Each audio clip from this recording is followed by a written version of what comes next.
You're staring at the business loan balance, the equipment financing, maybe a line of credit that's been hanging around longer than your favorite work boots. And there's this voice in your head saying, just throw every extra dollar at debt until it's gone. Take my money. But here's the thing most contractor couples don't realize.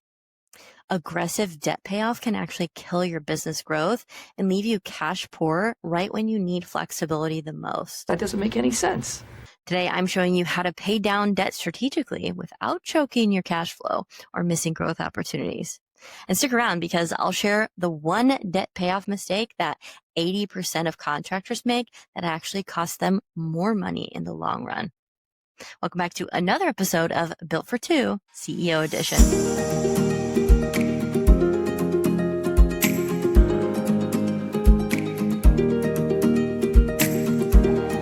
Well, hey there. I'm Kimberly Ferguson, CEO and founder of the Emerald Edge. Around here, we help husband and wife business partners build profitable businesses and peaceful lives without burning themselves or each other out in the process. Because running a business with your spouse should bring you closer together, not turn every dinner conversation into a board meeting with extra stress and a side of financial anxiety. Let's just have a nice, quiet dinner. Let's start with the most uncomfortable truth. Most contractor couples approach business debt like personal debt. They think debt is bad, pay it off as fast as possible, throw every penny that we have at it. But business debt isn't the same as personal debt. Business debt, when managed correctly, is a tool. It's leverage. It's what allowed you to buy that truck, that equipment, maybe even funded your first big project. The problem isn't having debt. The problem is letting debt control your decisions instead of controlling your debt with strategy. Okay, well, that's something to think about. Here's what I see happening with contractor couples all the time.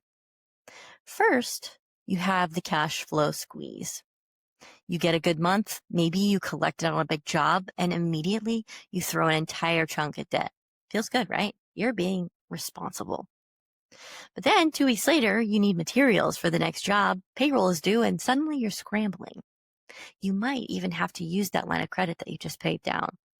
You're playing financial ping pong with your own money. Is it the cash flow? Is it the inventory?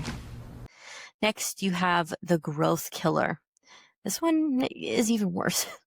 You pass up opportunities because, well, we need to focus on paying off debt. So a client wants to add a second project, but you can't take it because you don't have the cash flow cushion. A piece of equipment goes on sale that would save you time and money, but you can't buy it because every dollar is earmarked for debt. You're so focused on yesterday's decisions that you can't invest in tomorrow's opportunities. You're not seeing the big picture, boss. And then lastly, we have the stress multiplier. Let's be honest about what this does to your marriage. When every financial decision becomes, should we pay off debt or should we do this? Well, you're not building a business together. You're managing a crisis together. Crisis? No, I don't have crisis. So what's the alternative?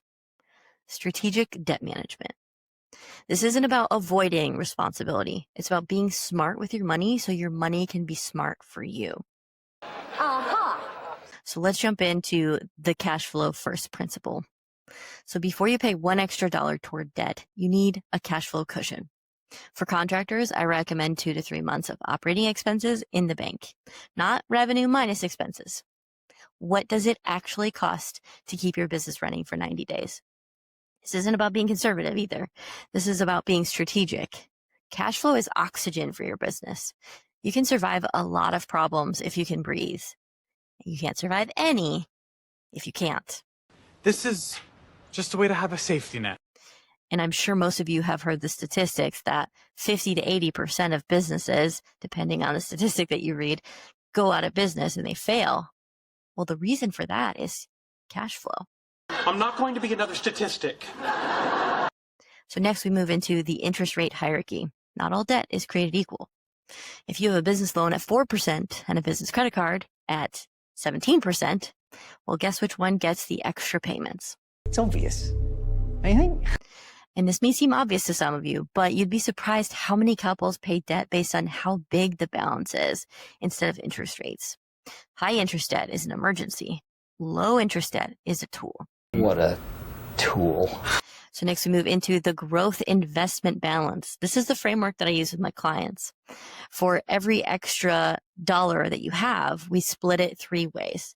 50% goes to cash reserves until you hit that 2 to 3 month target. 30% goes to growth investments like equipment, marketing, team, and then 20% goes to extra debt. So this keeps you liquid, growing, and reducing debt simultaneously. Now that makes much more sense. And the last thing that no one considers about debt is the opportunity cost test. Before making any extra debt payment, ask yourself this question. Could this money earn more than the interest rate that I'm paying? So if you're paying 5% on equipment financing, but that money could buy equipment that saves you over $200 a month in labor costs, the math is clear. The equipment pays for itself and then some. Pretty simple math, huh, Bob? So now let me walk you through exactly how to implement this in your business. So step 1, let's do a debt audit. List out every business that you have, include the balance, the minimum payment, the interest rate, and what it's for. This isn't about shame. This is about data. You might discover that equipment loan you've been aggressively paying down is actually at a lower rate than what you could be earning by investing that money back into the business.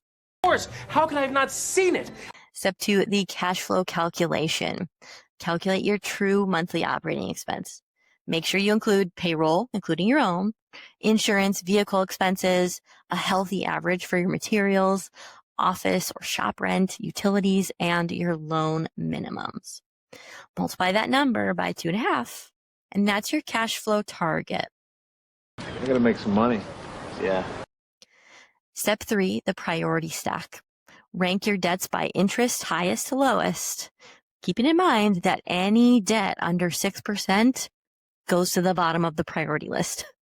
These are good debt that you'll pay off slowly while focusing on growth. Good thing I got me a system. And step 4 is the monthly allocation. So every month after you've paid all of your minimums and covered your operating expenses, if you're under your cash flow target, that number that we just set, 80% goes to reserves, 20% goes to high interest debt. If you've hit your cash flow target, we'll use that 50-30-20 split that I mentioned earlier.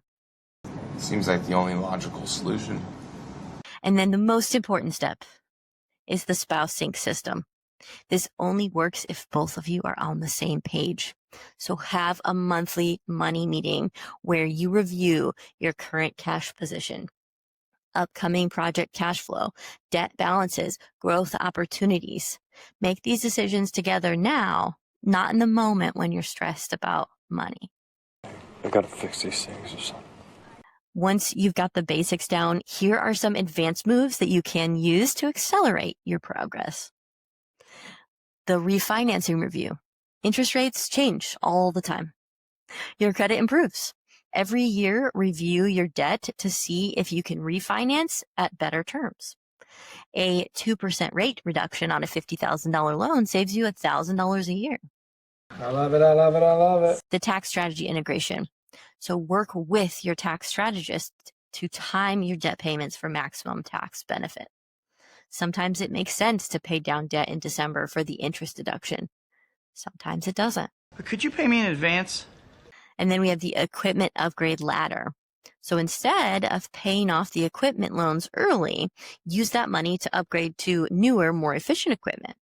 Sell the old equipment to pay down the original loan.